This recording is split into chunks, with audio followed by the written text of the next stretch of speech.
많은 분들이 타로를 배우다 보면 한 가지 질문을 하게 됩니다. 어차피 결론은 마지막 카드에서 나오는 거 아닌가요? 해석을 할 때 마지막 카드만 보고 결국은 말을 하려는 습관을 가지게 되죠. 자, 그렇다면 왜 굳이 여러 장의 카드를 배열하고 복잡한 스프레드를 사용하는 걸까요? 답은 간단합니다. 타로 카드는 이 결론 카드만 보고 해석을 하는 것이 아니라 이전까지의 일들과 인과관계 속에서만 결론이 진짜 의미를 가질 수 있기 때문입니다. 초보자분들이 많이 빠지는 오류 중 하나가 이 각 카드의 키워드를 암기하고 결론 카드만 보고 해석을 끼워 맞추는 것입니다. 예를 들어서 이 마지막 카드가 펜타클 10번이 나왔으면 무조건 부자가 된다, 성공한다, 이렇게 말하는 건 타로의 원리를 어긋난 해석이 될 수가 있습니다. 왜냐하면 어떤 태도나 심리에서 출발했는지, 또 중간에 무엇이 방해 요소가 되었는지에 따라서 이 카드 해석은 완전히 달라질 수 있기 때문입니다. 이렇게 4장의 카드가 있는데 지금의 방향대로 계속 가면 원하는 결과를 얻을 수 있을까? 이렇게 물어봤다고 해볼게요. 자, 마지막 카드만 보고 뭔가 안 좋은 느낌이니까 얻을 수가 없어, 안 좋아, 이렇게 리딩하는 거는 타로의 원리에 어긋난 리딩이라고 할 수가 있겠습니다. 이 결론 카드만 보고 그 해석을 할 것 같으면 굳이 여러 장의 카드를 배열법, 스프레드에 맞추어서 뽑았을 이유가 없겠죠. 즉 함께 연계된 인과관계, 맥락, 스토리텔링이 중요합니다. 큰 맥락만 한번 잡아볼게요. 자, 컵 4번이에요.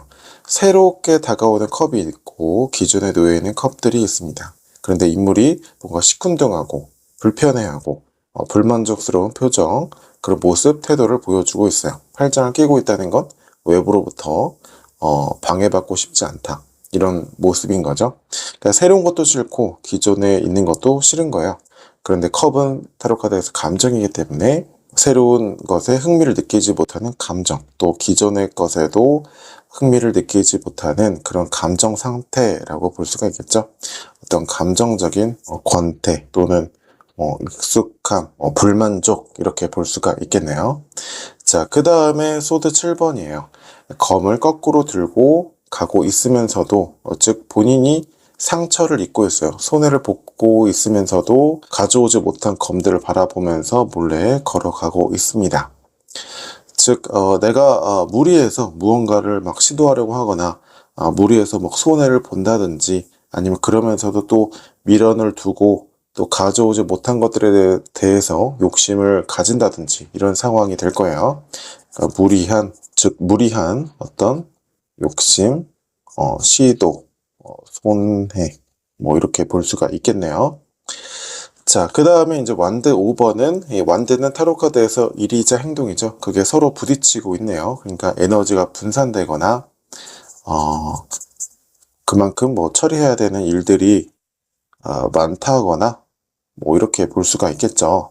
어쨌든 정신이 좀 분산되거나 복잡하다 정도로 크게 흐름을 잡아볼 수 있겠네요.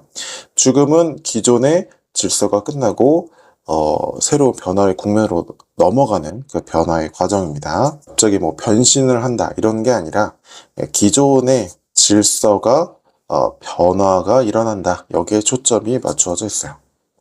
자, 각 카드의 핵심은 이렇습니다. 자, 그러면 어떻게 스토리텔링이 만들어질 수 있을까요? 어떤 익숙한 현실에 무감각해져 있고 어떤 감정적인 권태를 느끼고 있어요. 그러다 보니까 그것을 타파하기 위해서 어떤 무리한 시도를 하게 되는데, 새로운 변화를 꾀한다기보다는 기존에 내가 가지고 오지 못한 것들에 대해서 욕심을 부리고 있죠. 어떤 시도를 하면서도 또 기존의 것도 놓고 싶지 않아 하는, 즉 무리한 시도를 하는 그런 상황이라는 거예요. 그 결과 또 시도는 했지만 집중력이 분산되고 또 경쟁이나 어떤 혼란이 발생될 수 있는 상황이 주어진다, 이렇게 볼 수가 있겠죠. 그러다 보니까 어떤 변화를 맞이하면서도 기존의 방식을 내려놓고 변화를 가져가는 데에 대해서 많은 어떤 고통이나 어려움이 따를 수 있다는 거예요. 지금의 방향대로 계속 가면 원하는 결과를 얻을 수 있을까? 이렇게 물어봤는데 무조건 안 좋다, 이런 미래일까요? 그건 아닌 거죠. 기존의 방식이나 기존의 어떤 현실에 불만족을 느끼고 새로운 어떤 변화를 얻기를 원한다면 과감하게 그 기존의 방식을 내려놓고 새로운 어떤 시도나 변화를 해야 되는데 기존에 내가 가지고 있었던 것들도 잃어버리기 싫으니까 무리한 시도를 하게 되고 그 결과 집중력이 분산되고 내가 투입할 수 있는 어떤 자원의 역량이 집중되지 못하면서 새로운 어떤 시도보다는 내가 기존에 가지고 있었던 것을 잃어버리는 것에 상황이, 흐름이 흘러가게 된다. 이렇게 리딩을 할 수가 있겠죠. 즉, 무조건 안 좋은 미래가 아니라 그 기회비용을 반드시 고려해서 과감한 어떤 선택을 해야 된다. 이런 흐름이 되는 겁니다. 그런데 이 스토리를 단순히 뭐 죽은 카드는 부정적인 느낌이니까 뭐 안 좋아 이렇게 읽는다든지 아니면 죽은 카드는 변화니까 변화를 맞이하게 될 거야 이렇게 외워서 적용하는 걸로는 이런 흐름을 이해하거나 도출해낼 수가 없습니다. 이 각 카드가 단어처럼 이 한 문장으로 연결되어야만 이 한 편의 이야기를 이해하고 스토리텔링을 할 수가 있는 거죠. 이 카드 하나는요, 단어고요. 이 카드들의 조합은 문장, 그리고 전체 배열은 이야기입니다. 결론 카드는 이야기의 끝이지만 이 끝이 왜 이렇게 연결되었는지를 설명해주는 앞선 카드들의 흐름이 없다면 이 결론은 단지 텍스트일 뿐 살아있는 메시지가 되지 못합니다. 그래서 우리는 결론만 보지 않고 카드 간의 맥락, 흐름을 함께 읽어야 됩니다. 타로는 결과를 맞추는 도구가 아니라 카드를 이해하고 연결하고 그 하나의 메시지를 통찰하는 도구입니다. 그 핵심은 스토리텔링에 있습니다.